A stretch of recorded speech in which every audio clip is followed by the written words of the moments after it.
Measuring Innovation Program ROI, or as many people now say, Return on Innovation Investment, ROII.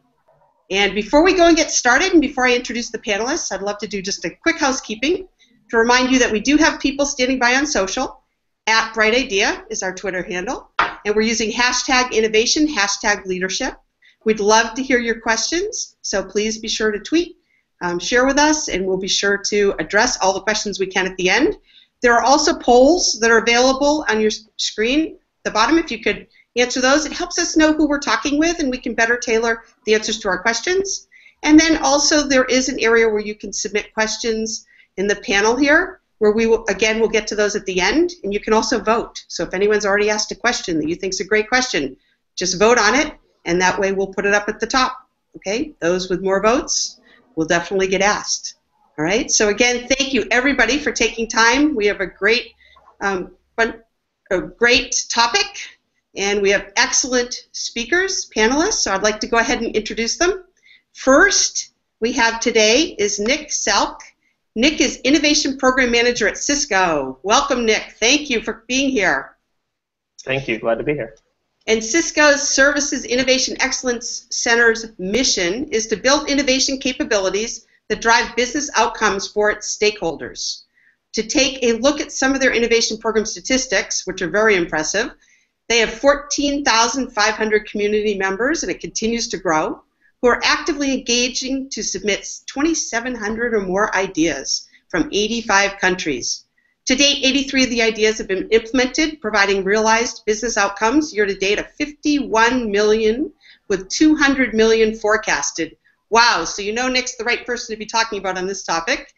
Nick is responsible for partnering with teams to drive innovation activities that solve business needs. So again, Nick, thank you for being here. We know you have a lot to share.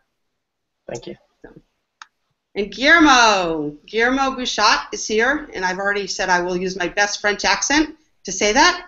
Thank you. And he's managing partner at Transforme Consultores, my great Spanish accent there, right? At a Latin America innovation consulting and business process outsourcing firm, and they're based in Santiago, Chile. And they design, implement, and operate innovation management programs for corporate clients in 10 countries. And they've been doing this since 2001. So Guillermo's views will be really great to hear because they'll really be from working with various key companies. So he'll be able to look at them across what he's heard and what he's experienced, which is great, from a lot of companies. They use Bright Idea to automate and manage a portfolio of over 12,000 ideas currently, valued at over 85 million in ROI per year. That's a community of more than 32,000 participants in 45 of these companies, which is phenomenal. And 500 plus innovation projects have been implemented to date. So again, thank you for joining very, very much, both of you.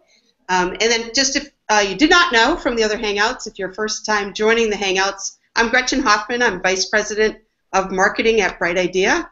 Bright Idea has the best software and expertise to enable the fastest way to achieve value from your corporate innovation program, such as ROI, and being able to show rationale for your investment in your program so you can continue. And Bright Idea empowers people-powered innovation, a belief that people are the drivers of innovation management success. So therefore, we have people here on the panel. And with that, in order to get to know the panelists a little bit more before we go and get started on the questions, would love to ask first Nick and then Guillermo if you can share a fun fact about yourself that no one else can Google. Sure, thanks, Gretchen.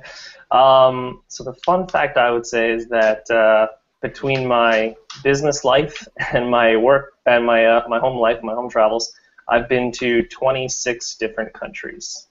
Wow, that's amazing. I don't think you can find that on Google. Yeah. Wow, that's amazing. And Guillermo. Yeah, okay, in my case, you know, I started innovating when I was a kid, so and at that time, no Google existed at all. We didn't even have the internet. So, you know, the one fact I can say is that I was the first Chilean climber ever to climb Aconcagua, America's highest peak. I was the first Chilean in one of the more difficult routes in that mountain. I tried to Google myself, didn't find it there, so it's okay. Wow. Wow. Well, yeah. clearly impressive, and now I'm sure we'll have very impressive answers. So thank you for coming and sharing. And let's go ahead and get started on what people are looking to hear. So first, what I like to do is remind people, because I see quite a few folks who have just come in, we are engaged in Twitter at Bright Idea, and we're doing Measuring Innovation Program ROI, Return on Investment. So for the first question, just to give a little background to folks, I think would be helpful. So let's start with Guillermo. Can you tell us a little bit about, I'll say your innovation program, but we're talking about your customers' innovation programs, right? Just to give a little bit of profile and include a little about, how long have you been doing this, which, I think we've referenced a little bit, and really what's your philosophy and how are we measuring ROI today and why? Okay? Okay, thank you, Gretchen. Yep. Well, we've been at it for some time now, exactly as you said, some of our numbers are there. Essentially, what we do is we understand innovation, corporate innovation, as a process that needs to be managed. So that's first thing. And when you do that, we do that for several different customers in different kinds of industries or sizes of companies, etc. The methodology is almost always the same, but obviously the application in different sectors or different size companies is different. We have a single key element here that we need to understand it. We change the wording. We use ROI instead of on innovation investment. We use return on implemented ideas. So the main KPI in all our programs is how much are you actually implementing of what you have in the funnel. And if you measure our programs by that, you get a funnel that has about 3.5–4% of total projects that came in really get down to implementation phase, which is, if you take our big numbers, that's what we do. So I would say that's our main point. Excellent, excellent. And Nick, could you address the same question? Sure, absolutely. So the team I sit in is called the SIEC, which is the Services Innovation Excellence Center within Cisco. So we actually operate in the services organization within Cisco. It's made up of about 12,000 employees. It's primarily our function about 5 years ago was mainly to service the services organization, but because of some of our recent success, we've actually started working outside of the services organization. So we sit within the service organization, but we operate across the entire company. We've been around for about 5 years now, and of the last 2 years is when we started tracking, I guess you could call it return on sort of innovation investment, but we like to call it as business impact. So if you think about ROI, it's a percent. We don't really track a percentage. We just track what amount of money or business impact the ideas that we've implemented have contributed to the business. So that's our sort of North Star guiding light metric. Okay, along those lines, Nick, it'd be interesting, we talked a little bit before this hangout about how when you talk about ROI, that people typically think about monetary, but there's clearly quite a few things that people can think about also that are non-monetary in terms of what they should measure, because this is really about justifying and showing the value of the innovation program, right? And so can you talk a little bit about what are you measuring monetary and non-monetary to give people some insight? Yeah, absolutely. So obviously for us, because we're a relatively mature innovation group, that is sort of our North Star is the business impact, and that's a cumulative number that we track, by the way. So it's not like we track 1 year and then next year we track a separate number. It's a continuation of that number. So a total bottom line, how much business impact have we tracked over the last 2 years? But one thing that we do that might be a little bit different is we rely heavily on what we call our Sparks teams. Those are just little small franchise groups that we help train and set up to do a lot of the work for us. So what we track is we call that our Sparks retention rate. So think of these as like little franchise innovation teams within Cisco. And we want them to re-up with us every year so that they continue to be a Sparks team. So we provide a service to them, and we want them to keep coming back. So think of that as a retention rate. So we have a 100% target on that. We also have a target of enrolling new teams as well. So we have a certain target that we try to go out every year. Someone just joined. I'm sorry, is it a panelist? And if you could, if you don't mind going out and trying to go in as a registrant, that would be great. Okay? Guillermo, I don't know if it's someone from your company, but thank you. That's right. Okay. Thank you. Somebody got the wrong link in my company. They did. Okay. All right. Sorry about that. Okay. Not a problem. So yeah, we go out and try to enroll new teams, and then some of the easier ones would be how many challenges. We set a target for how many challenges we want to run throughout the year, and that's online and offline. So think of, we run bright idea challenges, but we also do things like hackathons and workshops. So business leaders will come to us and ask us to help solve some of their toughest problems, and it might be a crowdsourcing challenge, it might be a hackathon, it might be a workshop, and so we have a certain target that we go after there. CSAT, so Cisco is really big on customer satisfaction surveys, and so we have our own sort of CSAT survey that we do. We also provide innovation training, and so what we do is we have a Net Promoter Score that we ask a survey question at the end of our training and ask them, would they sort of refer us. And then another big one that we do is at the beginning of every year we sit down with our executive sponsor and we ask them what strategic priorities should we help him with. So he usually has his own strategic priorities, and so we say, how can we get involved in what matters to you most? And so we sit down and he says, okay, here are 4 things that we want that you guys should partner and work with these 4 strategic priorities, and so we go and support those throughout the course of the year. So those are just some of the ones that we do. Great, great. Guillermo, before I ask you to answer a similar question, I'm going to interweave a couple of the questions that are coming in because we're getting a lot of questions and they're very related. So I just want to see if you could help address this at the same time as talking about what you measure. One of the questions that has quite a few votes is, do you consider soft returns, such as employee satisfaction, as part of your overall ROI calculation, or stick strictly to hard financial returns? So if you could incorporate that with your answer, that'd be great.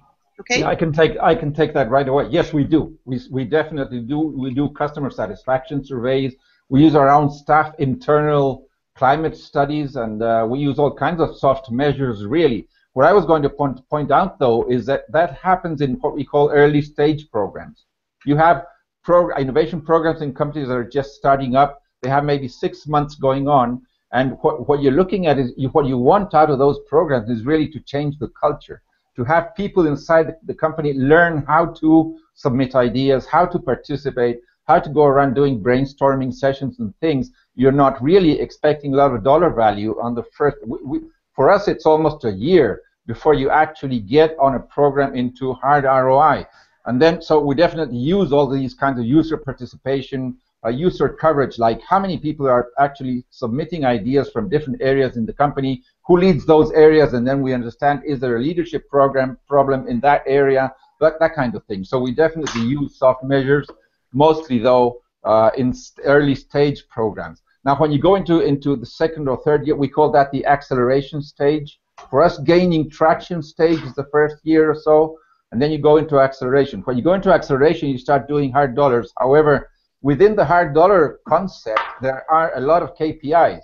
I would like to take Nick's point in saying that we definitely need to have your business strategy aligned to your innovation KPIs. If you want to be the lowest cost producer in your industry, then your innovation ROI is how much are you contributing in process savings or in manufacturing cost. If you want to be the guy that has the largest market share in product in your industry, so then you want your KPI is how many new products are you turning out every day and how much dollar value is coming out of that every year. So we even have one case, which is Walmart, the retail people. We did a program for them where the KPI we used was CapEx investment. I mean, the program was how to take out 15% of building costs for stores, materials costs for building stores. And so the KPI was how much CapEx or investment were you actually taking out. That's a hard dollar number, but it's not sales, it's not profitability, it's just construction cost. So it depends on what's your strategy, what do you want to, what are you wanting to innovate. The dollar numbers some people like to use, like the standard ROI. Other guys use net present value, cash flow types of measurements, anything. In fact, what we find is in a single program, you have several of those at the same time. It's not just you're measuring a single KPI for the program. Depends on the funnel and the type of challenge you're running. Yeah, no, very good point. And I think the maturity aspect of a program is really important to take into consideration. Nick, were you just going to jump in and say something? Yeah, I was just going to say, to follow on Guillermo's point, in the beginning, we've been around for 5 years, but in the very beginning, we tracked things like how many people logged into the site, how many ideas were we getting, some of those softer metrics. Now it's a totally different, totally set of different metrics that we kind of go after. But an important part that I wanted to make is that, in a company as large as Cisco, we have 80,000 people. Our team is just focused on employee innovation, which I think is a little bit different. There are groups within Cisco who go out and do, customer co-development and open innovation, and our group is solely focused on that. So I just wanted to set that aside for right now. That we're specifically focused on, if you look at like a pillar of innovation, you usually have like build, buy, partner. You can invest and co-develop as like kind of 5 general strategic things as it relates to innovation. Our team is focusing on the build side of innovation, which is organic innovation inside Cisco. Okay, no, that's great. That's great. Yeah, I would take that point from Nick, saying that the more disruptive innovation is more difficult to estimate. I mean, you don't have any benchmark numbers or anything you can actually compare yourself to. So when you're looking at organic or standard insider innovation, it's easier to determine the numbers. But when you go out, you're really talking about something you don't know anything about. Anything can come in. So how do you measure it when you're talking with, like, working with startups or external idea sources? Yeah. Guillermo, it's interesting. You've talked about the maturity model, and so along those lines, what other considerations should a company have as they decide what to measure? Like, is there anything else other than how mature their program is? Yeah. Another thing you need to take very carefully into consideration is exactly what is your corporate KPI. I mean, are you measured by just standard EBIT or whatever it is, or profits on your balance sheet or whatever, or are you measured on things like corporate responsibility, like social innovation? We have several cases where the corporate the organization, the company, needs to show the community, the stakeholders, that they're actually investing, for example, a good number of innovation and resources on their social responsibility or on environmental impact. So how do you measure that? How do your operations impact the environment? And when you do innovation challenges around those types of issues, you're really not talking about dollar value. You're talking about impact on communities. How do you measure that? So that takes it to a whole new set of KPIs, which maybe they're not dollar value, but they are, for example, community goodwill. Will the community let you? We have a lot of mining sector companies, for example, in our client list. The mining companies, they need to earn money, yes, but they need to do their operation without impacting a lot on the community. So they would take those kinds of KPIs, and they would value ideas that are in fact they are cost or additional investment, but the social license, as it's called, that permits the company, allows the company to work. That's what you want to measure from your innovation efforts. So the main point is essentially comes down to be very, very careful in that what you measure is actually something that is measured at corporate level in your business strategy, and how do you drill that down into specific innovation projects.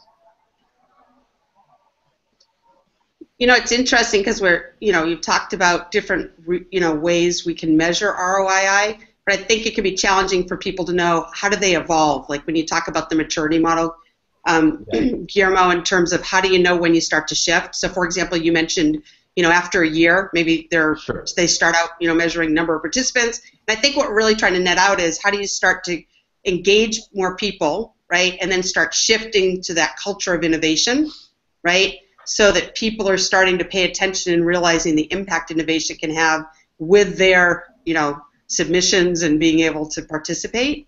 And then from there, they, after the year, however long it is, they can start to measure things more tangibly. So can you just talk for just a minute more on what do you see those levers are? I mean, I think that's a little bit of the process you've talked about, but maybe make it a little bit specific for folks.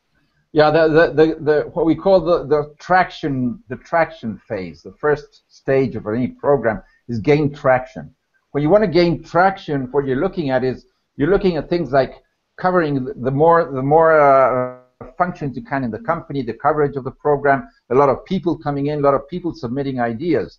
When you go into hard dollar value things, you start seeing less people coming in. You start seeing a lot of more hard ideas. We call them hard ideas, like very well elaborated projects coming in, not just ideas. You start seeing less people but higher quality. So the moment you turn from traction gain into what we call acceleration stage happens when you actually start getting we would call that getting sorry, my English lapses out. I'm managing several. when you start getting these ideas, when people start needing more specific, we call them vertical or technical challenges. If you have a technical challenge, like for example, reduce your energy cost in your plant, and you want to get 20% savings, that's a massive cost reduction thing that is very disruptive for that company. So when you start having those kinds of challenges, which only run on acceleration stage, you definitely need dollars there. You need dollars. You need to demonstrate that 20% measures into dollar savings specifically. So somewhere along the way, you sort of have the necessary traction, and then what you do is you reduce the scope of the challenges and get into higher quality ideas. You don't want just a lot of ideas. You want better ideas. And to do that in an acceleration stage, you focus those challenges and you start measuring hard dollars impact. That's how we do it. So that handover between gaining traction and then accelerating happens when you actually start focusing your challenges. You don't want too many people in there. You want better ideas. The effort required to process those ideas is so big at that point. You don't want 1,000 ideas. We prefer 100 ideas, but better ideas. So how do you go about that? You focus on the challenges and you put dollar value in there, which you don't do in those massive challenges early stage, in which your objective is get as many people as possible into the system, into the model. That's okay. Thank you. That's very good insight. Nick, regarding Cisco, it would be great if you can talk a little in terms of how you evolved what you're measuring. But before I ask you to answer, could I first just share with you one of the questions that's come in? Because it relates, okay? Absolutely. So one of the questions that's getting a lot of votes is, when measuring returns, are there easy ways to distinguish returns within Bright Idea that aren't necessarily monetary? For example, hours saved or process simplified. If you could incorporate that, that would be great. Yeah, so I think the first thing I'll say is that we've done a lot of research on how to calculate things that a lot of people will say are non-monetary to actually make them monetary.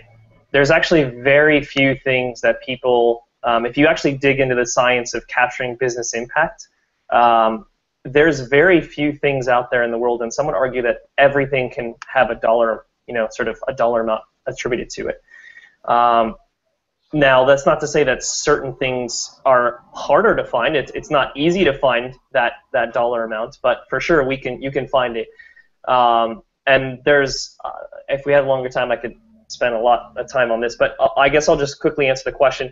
Yes, we do track sort of non-monetary things in Bright Ideas. So we actually use the pipeline and the projects component pretty heavily. We track every single dollar as it relates to business impact in that tool. So we have a projection and a realized outcome, and then if there is any other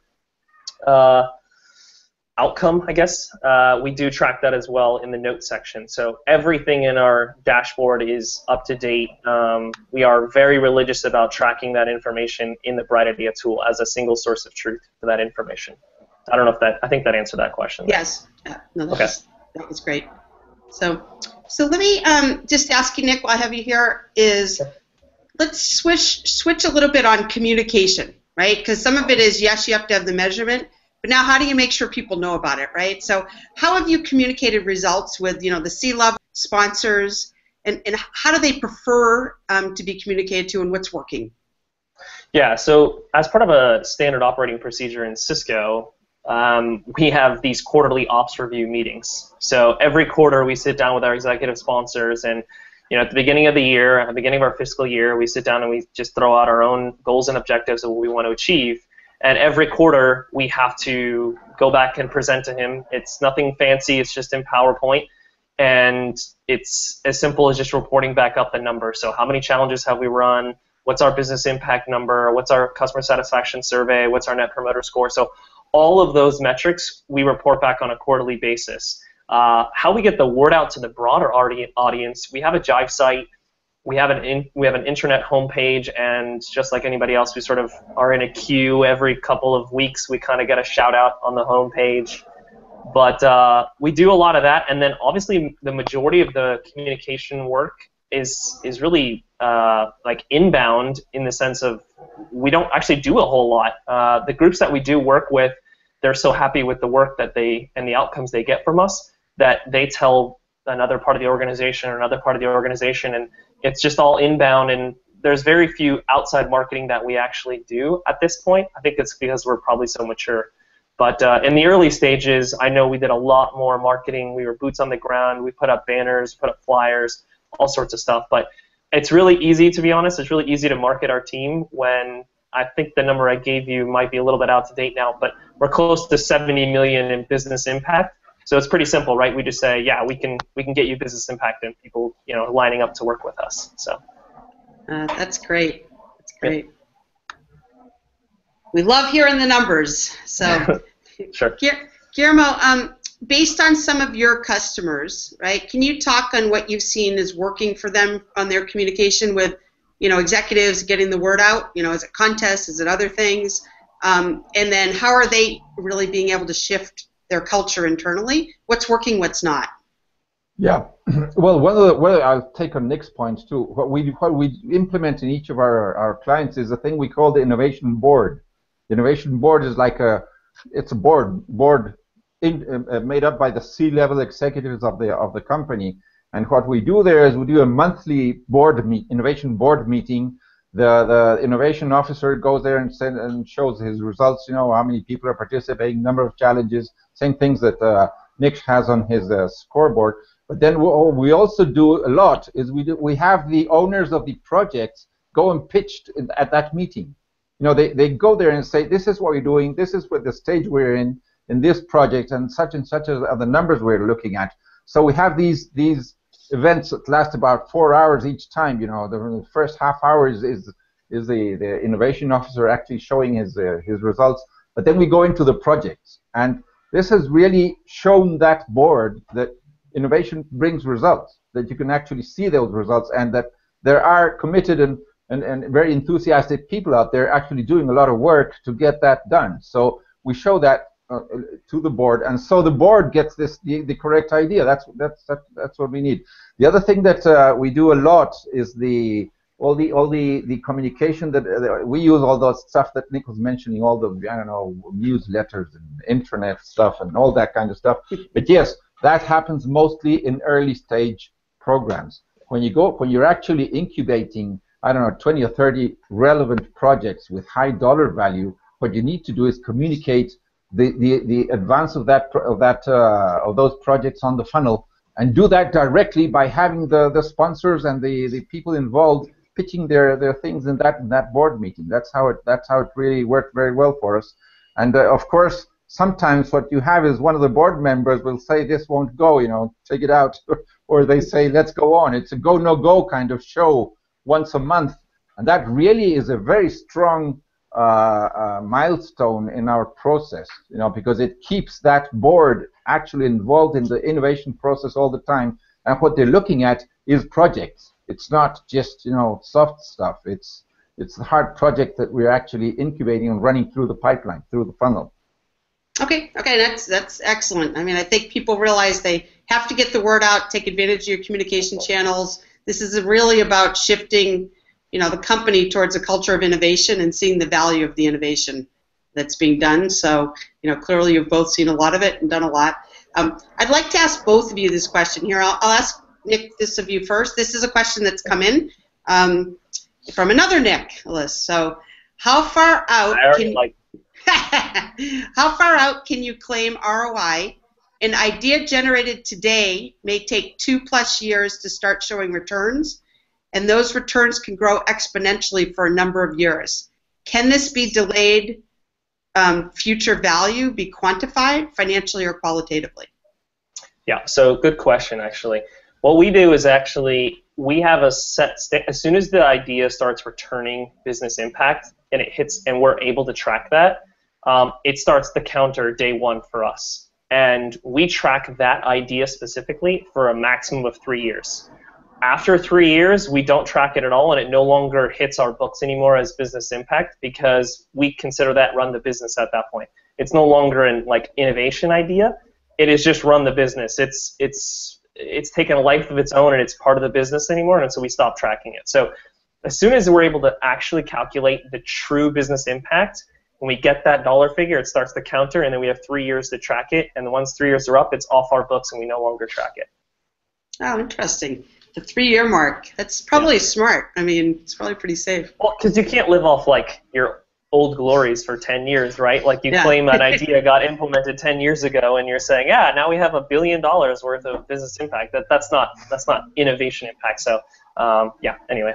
Yeah, no, I think that's a great point. Guillermo, do you have any comments from your customers on that? Yeah, what we see is the same issue, and we track it only for a year. What we say is, look, the company has hundreds of projects going on. Some of them came out of the innovation pipeline, some didn't. So the paternity, the ownership of those ideas is really only for, we measure it for a year after it gets implemented. And the important point is what is the backward result? I mean, what we try and understand is, what did we do right to get those numbers in that project? What happened in the process side?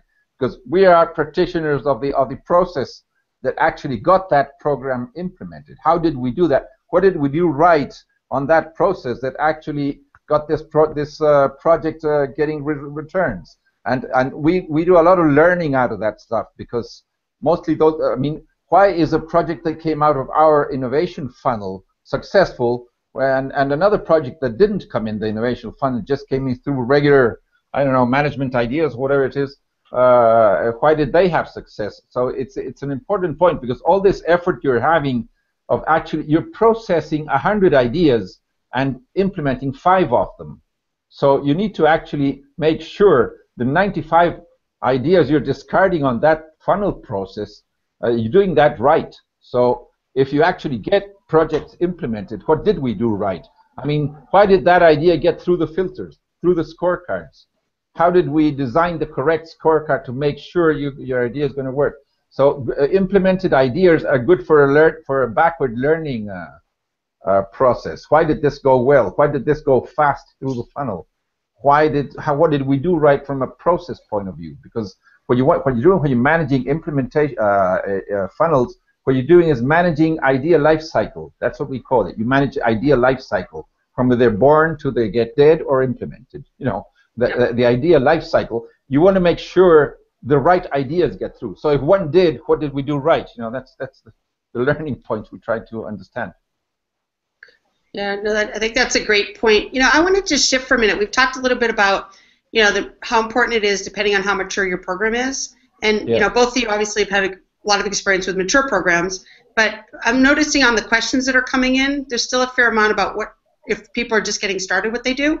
So I wanted to just share a couple of the questions that have come in for people with new programs. And Guillermo, and then I'll ask Nick, if you guys can just share experiences, if you think back on some of your customers that are new or when Cisco is new. So one of them really relates to the question we already answered with how do you sell executives on ROI, but the question's really about if it's like a newly implemented innovation, like this is, they're starting out. And then the other one is really, asking, excuse me, sorry, I'm looking for it, which is why I'm taking one moment here. And then the other one is there anything more specific that we should know on tips or words of advice to give around tracking ROI if you're new at doing this? I think you've answered some of those questions, but just if you could, focus specifically on getting started and bring yourself back there, it would be helpful, I think, to some of the folks on the phone. Shall I take that? Yes. Yeah. Yeah, go for it. I would say main tip when you're starting out, you don't really understand how it is that your innovation program or projects will bring out value. So what we like to do is we first start talking about what we call this strategic alignment issue. Have some KPIs, but have them actually, it's a drill down from a corporate KPI. You have to really make sure that if a company gets measured on I don't know, on Wall Street or something, gets measured on such and such KPIs, then your innovation efforts need to go there. So that's one first thing you need to do right from the outset. That's one thing. And the second thing is what we call the quick wins, meaning in each challenge you do, especially in the early stage programs, you're focusing on quantity of ideas, not on quality of ideas. So you can actually take out of that funnel, you got in 100 ideas on any topic, on any challenge. You can actually take 10 of those, which are easy to implement, fast to implement, no investment required, just, I don't know, just a 2 or 3 month effort, low investment. Why don't you do that meantime, show that value, even if it's a low value, and that will get you the necessary time and I would say management goodwill to actually process the more complex ideas in that same funnel. Because what happens is in a single funnel challenge you run, you get very, very light ideas, not very complex ideas. Why don't you select 3, 4, or 5 of them and actually treat them as quick wins? Quick wins are very good, we find, especially in early stage, for obvious reasons. People want to see results as fast as possible. So develop some scorecards or some way of filtering out some nice quick wins. Quick wins for us are 3 month, 1 quarter implementation time span maximum, and I don't know, a maximum amount of investment. So once you have that, you start implementing and you say, look, this program is already showing results, not too big yet, we're just starting, but here they are. And in the meantime, that gives you the time, the management goodwill, and the whole people, they say, okay, and that gives you the time to actually process the complex ideas in there. You need 6, 7, 8 months to actually implement something more complex or even more. So how do you gain that time?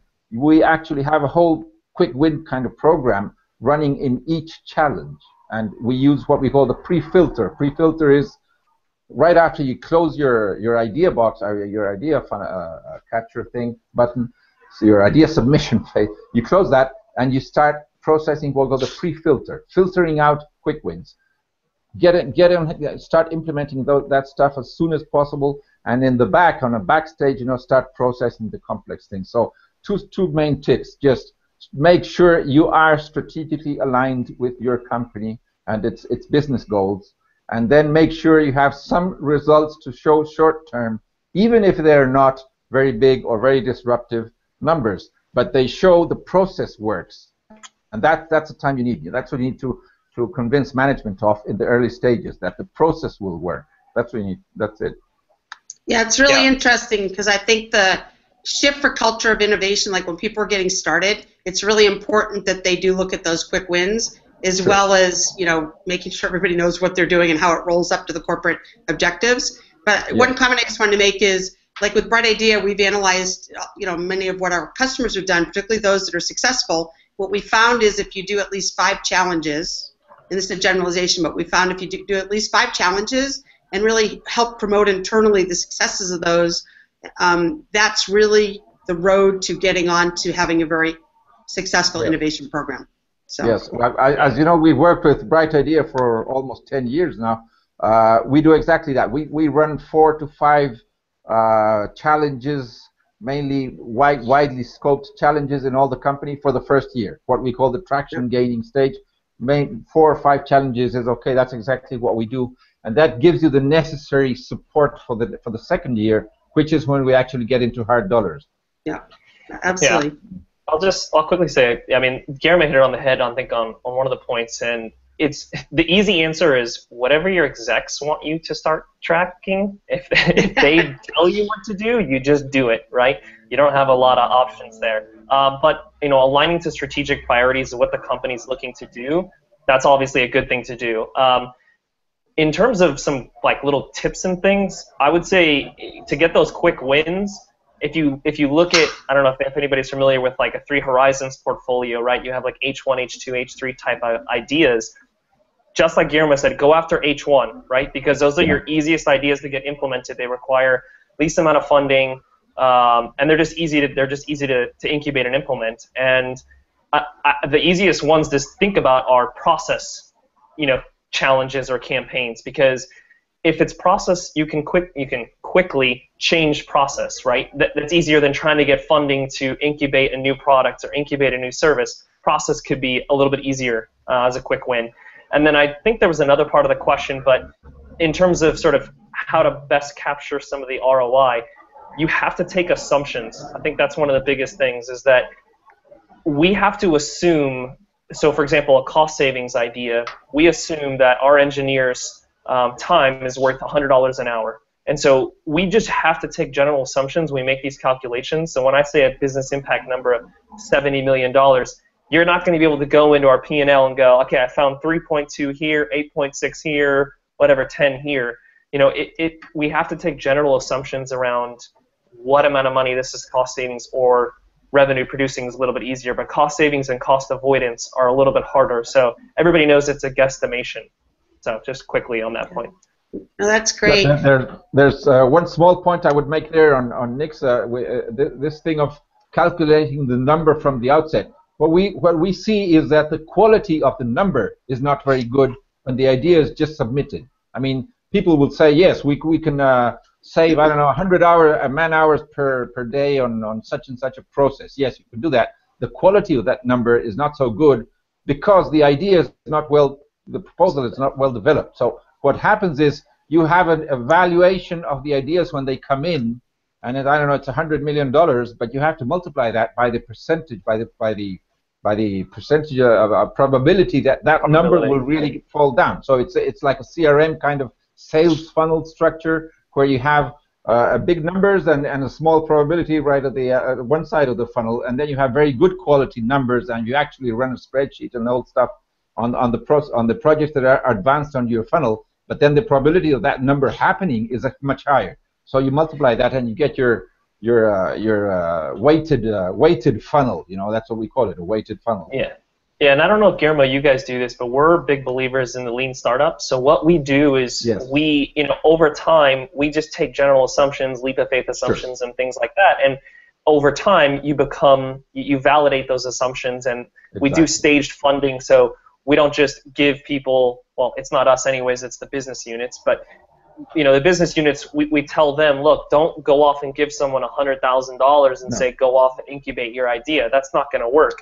You got to give the incubation team stage funding so that they're sort of set up for success, and you're not spending all your money. You're lowering the risk on your side by doing that, so you're not outlaying a bunch of money. You sort of do that in staged funding. So anyway, I don't know if that's stuff that you guys preach too. Exactly right. We preach the same thing. We use a lean startup scheme. When you're incubating, you have these stages and these gates, these filters, and we do stage funding, and we also do stage Gantt charts. You can't really predict how long is this going to take. The next stage is going to take 3 weeks or maybe 3 months, and you have funding for that. And if the idea goes through that filter, then you get another funding, another different time frame. That's how it works. So this lean process, when you implement that, you actually get this funnel process working from a money point of view. You go, as I say, you go increasing the quality of the idea and the quality of the number that can come out of it, and you don't spend money right from the outset. You do that in stages. In our largest programs we have, like in Sonda, which is an IT company with offices from Mexico down south. It's the largest IT integrator in Latin America. They have a very large program. That process, that funnel, has about 6 different stages inside, and we go evaluating the thing per stage and funding it, definitely. This innovation board provides funding per stage. Yes. Great. Hey, I just want to remind folks who are listening in that you're listening to Measuring Innovation Program, ROI, Return on Innovation Investment, with Nick from Cisco and Guillermo from Transforme, and we very much appreciate all their insights. We have about 15 minutes left, so if you do have questions that you want to submit, either send them in or engage in the conversation on Twitter, @BrightIdea, and we're using #innovation, #leadership, or go ahead and put them in the panel that you ought to see in front of you. And if anyone has asked a question you want to make sure we answer, because we may not get to all of them, be sure to vote on them. I'm trying to make sure that I'm asking the panelists all those that are getting multiple votes. Okay, so again, appreciate everyone, and back to the panel. So Nick, would like to ask you another question. So can you share a few factors that most influenced your ROI? Comment on positive and also negative. So we've talked a lot about the positive and what you ought to be measuring, but now let's talk a little bit about, you know, what influenced you to decide those, and then what worked, what didn't work, what was negative. Okay? Yeah, I mean, so I think I will say one thing on the positive, because I think it's just super important, is the way our team and how we operate within Cisco, we rely heavily on what we call our franchise teams, our Sparks teams. We're a relatively small team. I know people, if I'm going to say this number, and their innovation program managers out there, they're probably going to freak out, but there's 11 people on our team, and yes, that is quite a large number of people. I can recognize that, but we can't get to that number when we say like 70 million in business impact. We can't get there without the help of our Sparks teams, because they're the ones, we sort of train the trainer. We train them to go out and then train others, right? So we're a center of excellence. And we could not get to that number without their help. It's absolutely impossible. I would say another thing is that in terms of how we got to that number, so let's say that $70 million number, yes, we got hit with one big winner, I guess you could call. It doesn't take up the entire amount, but it's about 20% of that number is one idea. So just to kind of put it in perspective. But yeah, I mean, I would say when we started thinking about ROI and sort of business impact and how that number came about and why we started tracking that, I joined the team about a year and a half ago, but up until 2 years ago, it wasn't really asked of us to track that number. It wasn't until they started beating down our door and said, okay, we've heard a lot of really good stuff you guys are doing, but what value are you providing to the company? And that was probably the most important moment in our program's career, because they came to us and asked that. If I would have go back in time, I wasn't on the team, but if I would have gone back in time, I would have said ahead of time, let's not wait for them to ask us what value we're providing. We should proactively set expectations up in the beginning, similar to what Guillermo does, where he says, look, for the first year, we're going to focus on traction, and then we're going to focus on those hard dollars later on, but you have to give us the runway to get there, because you're not going to get that right away. So I would say first, beat them to the punch. Don't wait for that awkward conversation to come up before you bring that up. Personally, I would go out there and push them on them, challenge them on, hey, listen, this is when I think we should start tracking, business impact if you're not already doing it. So get out ahead of the question, because you'll look like the smart one. Rather than them coming to you and saying, what have you done for me? What value? Then you're on your heels, right? Go out on the offense and say, hey, listen, I want to put a time out there and say, in 6 to 12 months, I want to start tracking business impact. So that's just that's something I would do. It's great. Also, Nick, I think one of the questions that came in might pertain to the challenges we talked about. So if you could talk what Cisco's done. It says, do you find that you are more likely to achieve outcomes when running a time box challenge versus a continuous one, or is there no relationship? Yeah, it's an interesting point. Oddly enough, the big idea did come from a sort of targeted, non-focused challenge. But definitely we are getting the majority of our business impact figures from the targeted challenges. I mean, we do have these sort of 24/7 suggestion box type things. They're sort of mandated. We were told we have to have them, but if it was up to me, I would get rid of them. I don't really see a huge amount of value in them. We figured out a way to make them work, and we always make it aligned to whoever's owning it have their own strategic priorities, and those have to be the drop-downs of the category filters. But 100%, I would go challenges all the way. There's budget for if someone's going to run a challenge, there's usually an executive sponsor. They usually have the funding already lined up. They already have the evaluators ready. They're committed to the challenge. So it all is in your favor if you go down the challenge route versus the non-challenge route. So. Okay, that's great. Great input. Guillermo, one of the questions Yep. came in that I'd love to address. Have you addressed? I think you could look across your customers and probably give some input here. It says, are vertical industries more prone to fast ROI, like financial services or manufacturing, or do they all respond equally to innovation? Yeah, I mean, we have clients in almost every sector, including financial, manufacturing, mining, healthcare, the whole thing, retail. No, I think the culture of getting results and ROI on a company is part of the leadership of the company or the ownership, but it's not the sector you're in. I mean, every industry has its own profitability benchmarks and whatever. So we find the pressure for results is the same across sectors. That we don't see any difference there.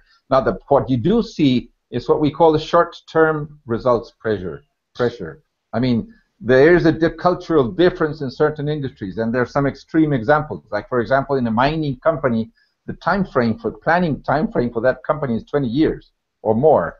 You do a strategic plan that is 5 years long. You don't do a quarterly thing like you do in retail or something. So that does influence what we call that short-term results pressure, and that does affect what kind of results you're getting. So, and that takes me to the point that what we try to do, and I completely agree with Nick, is have these time-boxed challenges because they will increase the quality of the ideas. When you have an open idea box, there's no quality there. Anything can get in there. And it's not relevant to ideas many times from a strategic point of view. So if you really want to address this short-term pressure you're having on your results, you need to box those challenges and target those challenges a lot. Even if people will come around and say, "Hey, I have this idea about something else," you can. What we do is we actually say, "Let's take it in, and send it somewhere or do something." We put in a thing called the idea box, which is non-time framed.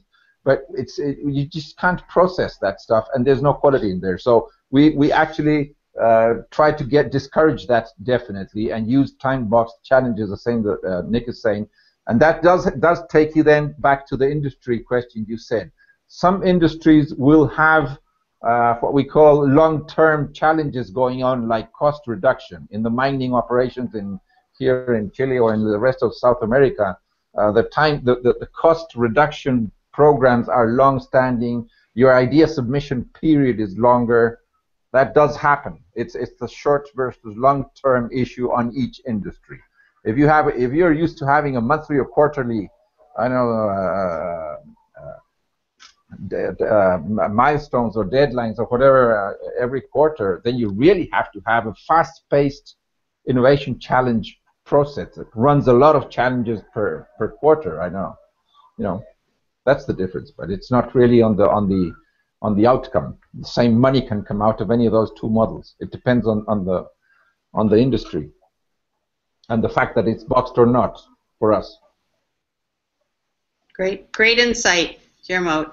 Nick, I'm going to jump to one of these other questions, and I believe we've answered it, but it's still getting votes. Sure. So maybe you could almost just answer it briefly with almost a checklist. All right. Okay. The question is, besides hard metrics like EBIT and NPV, what other metrics do you use to measure the impact of innovation?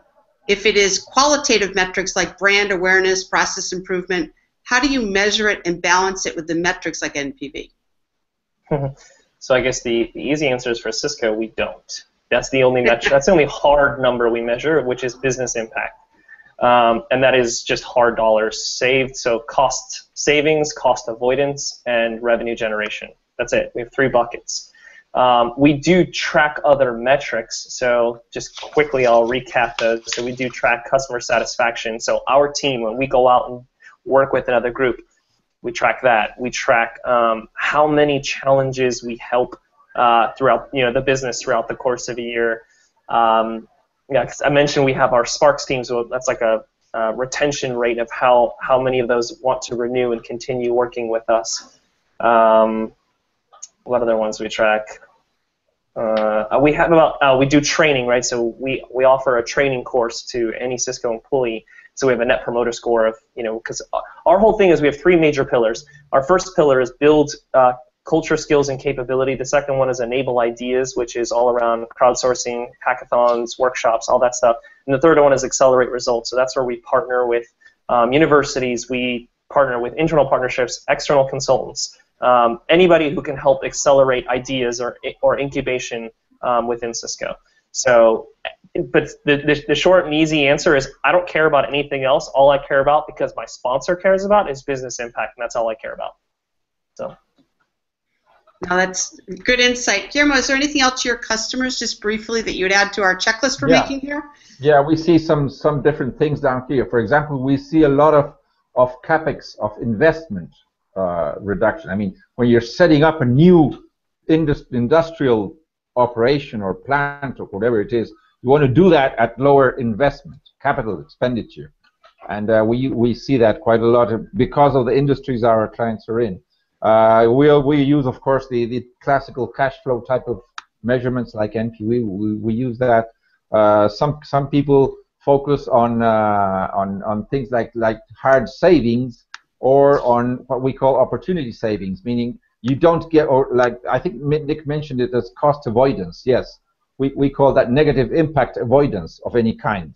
Like, for example, when you're having I was talking about the example of social responsibility. You can get fined for hundreds of millions of dollars for throwing away some waste of the process on the river or something. And when you actually do a challenge, let's innovate on waste disposal in this industry. How can we innovate in that part of the process? What the ideas you come out of that, really, their return is based on avoidance of fines instead of hard dollar returns. So it's a probability. It's a probability based issue, calculation. Excellent. So we just have a couple minutes left. Oh, go ahead, Nick. Sorry, go ahead. I just thought of one more. So the brand awareness one got me. So BCG, most innovative companies, right? We're at 31 right now. So there's an initiative underway to sort of move up the rankings on that internally that we're working on. So it's more of like a marketing and PR thing, but. That's a good point. One of the questions that did come in, and then we'll start towards our wrap, is how do you record outcomes on ideas that take years to hit the market? You'd mentioned your 3-year mark. Nick, I don't know if you have some outcomes that you can comment on, and how you've kept track. Yeah, so the first thing we do is we do projections, right? So it's not just the recorded outcomes. So we do that as soon as it hits our books and we know we're able to quantify that, we start recording it. But before that, we do projections, and that works just as well to get people excited about it. So we say, what we have on our books, we have about 200 million in projections by 2018. So that gets people excited about it. We don't know, to Guillermo's point, it's kind of like this fuzzy math in a way, because until the timing of it, until the reality of it hits your books, you won't actually know. So you just have to get people excited by using projections, which we use within Bright Idea as well. So that's why. Okay, no, great. So, guys, we just have a couple minutes, so I'd love to start to wrap. And so what I'd like to ask, Nick, while I'm here, is can you just give a couple tips, really, on what you would recommend and want to share to ensure that ROI is measured successfully at a company, really to help folks, that are early, mid, late stage? What are the couple top tips you'd share? Yeah, so the first thing is just setting goals. That's such a simple one, but I've gone to front end of innovation conferences and back end of innovation conferences, Innovation Leader, everywhere I go. You'd be surprised that most teams don't actually have a yearly set of metrics and goals that they go after, and they probably don't even have like a business impact number or like an ROI percentage on there. So the first thing is do that and update it. And the moment someone comes to you and says, hey, I want to do this because you're on the innovation team, and if it's not aligned to one of those metrics, don't do it, because you're just going to shoot yourself in the foot. So keep focused on that. And the other one is, it's really easy to say, I can't track it. It's too hard for me to, know what, how to track this number. This cost avoidance is too difficult. Well, you have to do it. Yes, it takes a lot of effort. You will have to roll up your sleeves, go find a financial analyst. Within Cisco, we actually have a group of people who that's their whole job, is to figure out, if if we're thinking about incubating something or implementing something, someone is doing, whether it's in their gut or in their back of the napkin or projecting it in their mind, some sort of ROI. You wouldn't put something into the market without tracking or having an idea of this is good for the company or it's worth it to do it. So press on that and find out, well, why did you do that? You know, what was it? Your gut telling you that this was good for the company? Was it, you know, there's got to be some model in some way that sort of will help you get that information you're looking for. So those two things. Yeah, no, those are great tips. Guillermo, briefly, can you share what your few tips would be that you'd want to leave people with? Sure. I would say what doesn't get measured doesn't get managed. You know, if you can't have numbers in this process, you can't really ensure any outcomes, because people will expect you to manage this ideation and incubation process in such a way that you can actually guarantee some kind of outcome, you know, coming out. And if you don't measure yourself, your own process, that's basic. So I would completely agree with Nick. First thing you do when you're starting out with these innovation programs is set your own goals and make sure they are aligned with the corporate strategy. You know, that's one thing. Second thing is I wanted to say that there's some types of outcome, of ROI, that are really quite different. And one example, we have several public sector agencies we do programs for. Those people are not worried about dollar value. They use what they call citizen satisfaction. You know, public value. What is public value? Somebody goes in and gets their driver's license, and instead of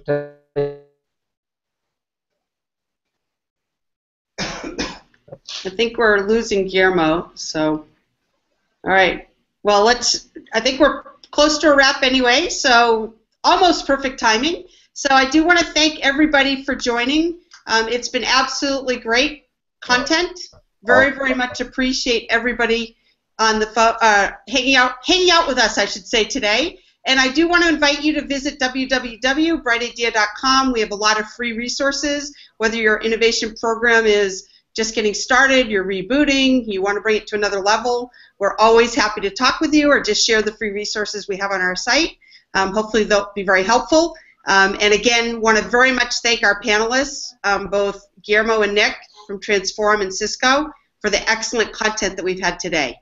Thank you very, very much, everyone. All right? Take care. Bye-bye. Thank you. Bye.